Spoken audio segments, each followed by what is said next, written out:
So I'm very happy to be with you here today. For those of you that don't know me, I am Nayaswami Parvati. I live at Ananda village, and it's my pleasure to share this Sunday service with you. So this is an interesting and great topic, actually, because we now have the internet, and you can just go bing, and things go out all over the world to everybody who has a computer and has access to the internet. But it's an interesting thing. I'll just share some thoughts about this with you because it's actually an important topic and important to get right for those who are engaging in the spiritual path in a more serious way and yet engaging with all kinds of other people daily. And so here's an I'll just mention this. I don't want to forget it because it was unique. When I was driving down here yesterday, I came to the intersection from Ananda Village of Highway 49 and Bell Road. And at that intersection, I looked over while we were waiting to turn left, and there was a man, neatly dressed, no suit or anything, but just neatly dressed, with a placard, big placard. And these days it's like, wow, what's on that placard? You know, who knows? And so on the placard, one side of it said, come to Jesus, and Jesus was in another color, now, and that was in another color, so you could see Jesus and now. And then the other side of the placard said, and this was big, so anybody driving by quickly could read it. The other side said, I don't want you, red, to go to hell, red, with little flames on top of the hell. And he was just standing there, and he'd just go like this, and then he'd turn the placard around. And I just thought, not to, it's funny, but not to make fun of him. I just thought, wow, what a lot of different realities there are that, as Yogananda said and Sri Yukteswar describes in the autobiography, on this earth, we intermix all those different kinds of consciousness and realities. They live side by side. They may be your next door neighbor. They may be somebody that you go to school with or whatever. But at any rate, there's a lot of different levels of consciousness that are happening all around us. And we gathered here today, this is why people come together, is so that we have a harmony, we have a unity, and we can go deeper in things that we feel will take us deeper. The path of self-realization is a liberating path. It will take you all the way to God, to that experience of oneness with that divine, with that light, whatever. But for other people, they're in a lot of different places. And so I was thinking about this topic. It's really, in speaking to all of you and sharing with all of you, I think it's really what Swami Kriyananda said about Yogananda. He said he always acted appropriately to whoever was in front of him.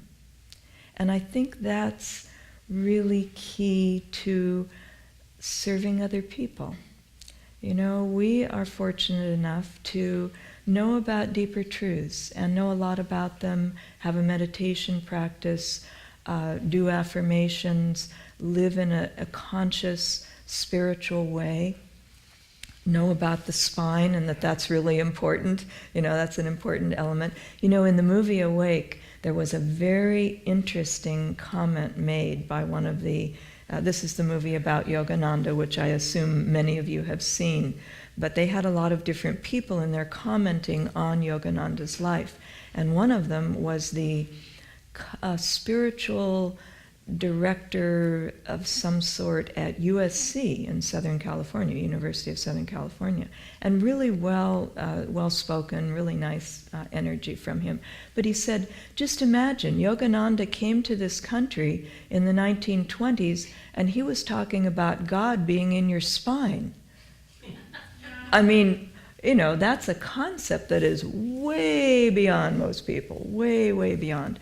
But at any rate, it's really important that we also, representing Yogananda, because if you follow his teachings, if you like him even, you are a channel for that consciousness into the world right now.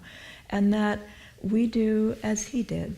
we act appropriately to who is before us, and to try to help them just feel, at the least, spiritual qualities that we have.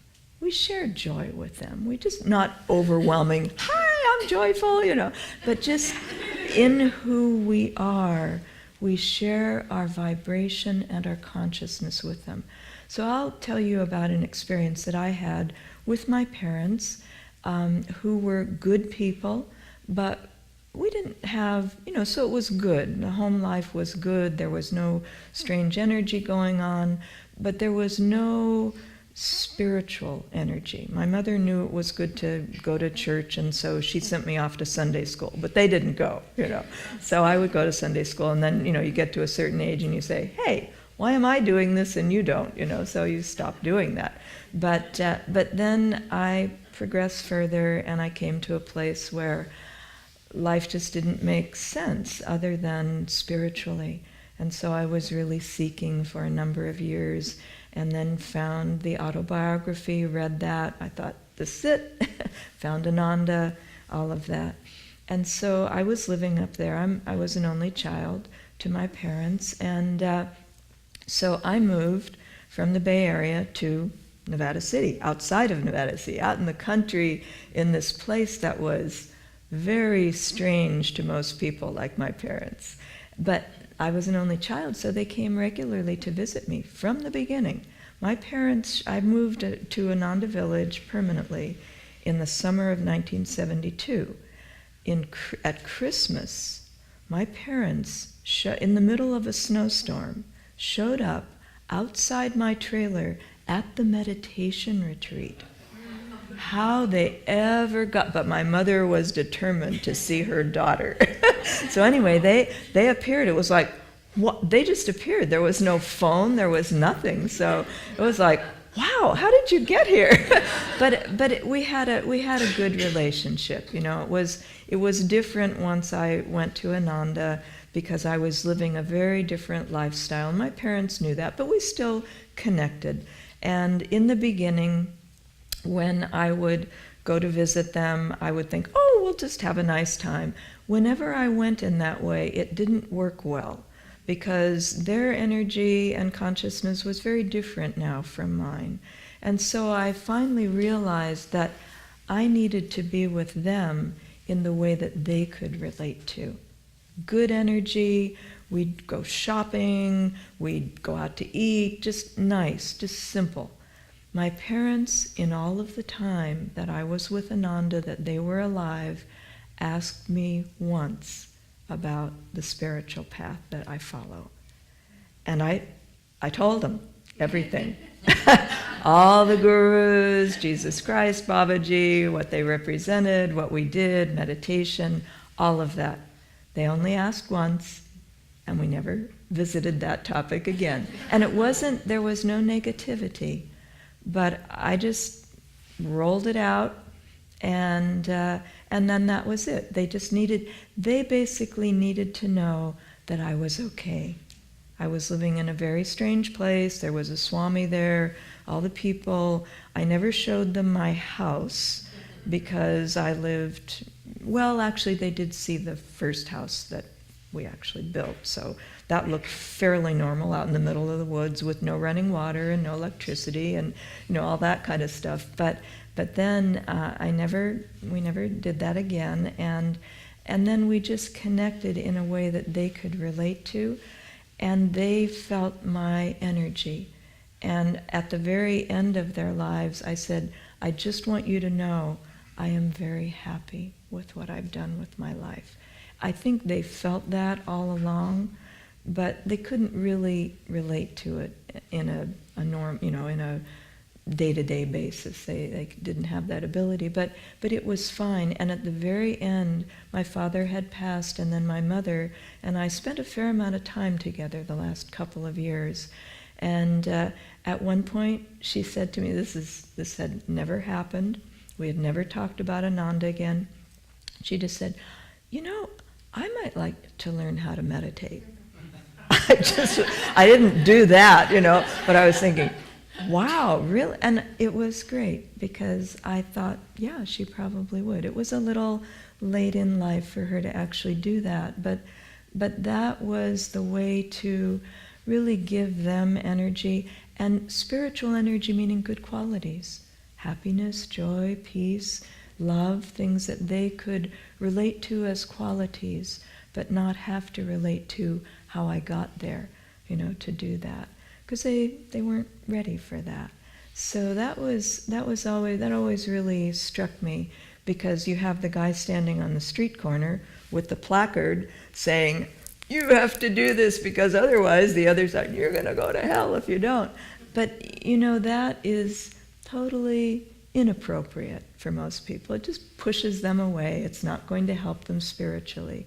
But I think for all of us, if we can just come to people and really feel, when you meditate, when you follow a path like this, you feel other people's energy when you come to them. And I always really appreciated with Swami Kriyananda. He said, because he traveled for many years alone. He liked that. He could go off, flying across the ocean alone, and as long as he was healthy. And he said, when I meet people out, and it's just me, and they ask me what I do, I don't say I'm the spiritual teacher and have a community and, all of that. He said, I just say a little something to them about, I practice meditation, just something that I feel is appropriate. He said, then I wait. And if they ask more, then I say a little more. So, in other words, that real respect of other people. And when you meet people, you don't know what their background is, where they're coming from. And so you really step into that sensitively, because the whole point of what we're doing as devotees, as disciples, as Kriyabans, whatever level you may be at in that progression, we're here just to be living examples of that vibration, really. That's what will help people the most. And then if they're interested, they'll ask, gosh, I think you meditate. I might like to meditate too. And then that can sensitively move forward. I've also really always appreciated Frank Laubach, the Christian mystic, and the Letters by a Modern Mystic, little booklet that he was put together from letters that he wrote. He was a minister in the 1920s, 30s, and went off to Mindanao in the Philippines to be a missionary and bring God, Jesus Christ, to people that were 99% Muslim and happy being Muslim. And so he ended up being on this island alone for about a year or two. His family was back home and didn't come with him, and he knew he was there to be a missionary, but the people there really didn't want that part of what he was. They didn't want to follow Jesus Christ. They were very fine, and he was in a very sensitive place in his life, and so he was also teaching them how to read. He was famous for each one, teach one, and brought literacy to many areas, and that went out all over the world eventually. But in that particular time, he was very interested in really getting to know Jesus Christ himself. And so rather than keep on, trying to push this relationship onto other people that he didn't have as completely as he should have, he looked inward. And so he, in the letters that he wrote, letters to his father or brother, and they were put together and put in a book. And they're very beautiful, very sweet, because he was going inside and feeling the presence of Jesus Christ in his own life and wanting to feel that more, and really experimenting with, wow, I felt that presence for 5 minutes of this last hour, and now I'll try again the next hour. Very intimate. When I type, I feel that consciousness of Jesus coming through my fingers to type. And so he was really going deeper himself. And the reason I say this is because the people that lived around him, he was out one day after he had been there for quite a while, and he was out one day in a boat and ran across one of the big Muslim festival that was happening, and they were out in boats. It's an island, so everybody has a boat, and this other boat was coming by with one of the main priests of the area. And the priest stood up and he pointed to Frank Laubach in another boat and said, "He is Islam." And Frank Laubach, that's what they felt from him. And Frank Laubach just smiled. He said, "Not Islam, a friend of Islam." And so it was very sweet, because what they were getting from him was the vibration of the core of what any religion is about. And that is love and joy and peace and bliss, all the qualities that come from living that life. And that was the gift that he gave them, which was fabulous, because they got it in that way. So it's very important for each of us. We have a good thing. The path of self-realization, Paramhansa Yogananda's teachings, they are fabulous. And we are very focused with Ananda on those teachings, but not to the exclusion of other people. We just have a good thing and are focused on it. And so we want to offer that out magnetically, but as an offering, and not as you must, this is the best, everything else, So just that we tune into that reality and that fact, that difference between focus and fanaticism. We're focused on a very good thing, and that's really important, because the teachings of Yogananda, how many millions of people have read the autobiography and loved it, felt the magnetism from it, but as an offering, very magnetic, but not as something that this is the only way. It isn't the only way. In India, they have the Dharma chakra, and it's that wheel, it's on their flag, it's that hub of the wheel with all the spokes going out, and then the rim running around the edge, as a wheel is made. And that is, in one way, said to represent the spiritual path, in that divine is at the center, one, united, only one. There is only one God. There is not, I'm sorry for others who feel differently, but there is not a Christian God and a Muslim God and a Jewish God. There's one God, one heart beating through every person on the planet and throughout the universe. And so that core is there, and then those spokes go out in all different directions. And when you go around the edge, they all look totally different. Here's this one over here, and this one over here, and this one over here, representing different religions, different spiritual paths. They look so separate from the outside, but if you go deeper within, in any one of those that goes all the way to the center, a true religion, a true spiritual path, then you find they come closer and closer together, and they start to look pretty much the same at the core. So it's good for all of us to just remember, we want to stay very focused on what is a good thing. If you're on this path, it's fabulous, and it will take you all the way to liberation eventually. And for other people, allow them to be on their path and to experience that, but give them the magnetism and the experience of your life by who you are, by being that, and being, whether you say words to them about your path or not, that vibration of who you are speaks very, very loudly. So anyway, those are thoughts that I've had about this. And in the Bible reading, it's pretty, don't give things to dogs, don't cast pearls before swine. As Swami said, Jesus Christ was probably saying this with a smile on his face, just because it was a hard-hitting, very upfront confrontation about this, about what not to do. then in the Bhagavad Gita, it outlines for you, when you're looking at someone, do they have self-control of the senses? Do they have devotion? Do they render service? Are they thinking only about themselves, or are they thinking about others? These are ways to know how much you can share with other people. Do they look down on, do they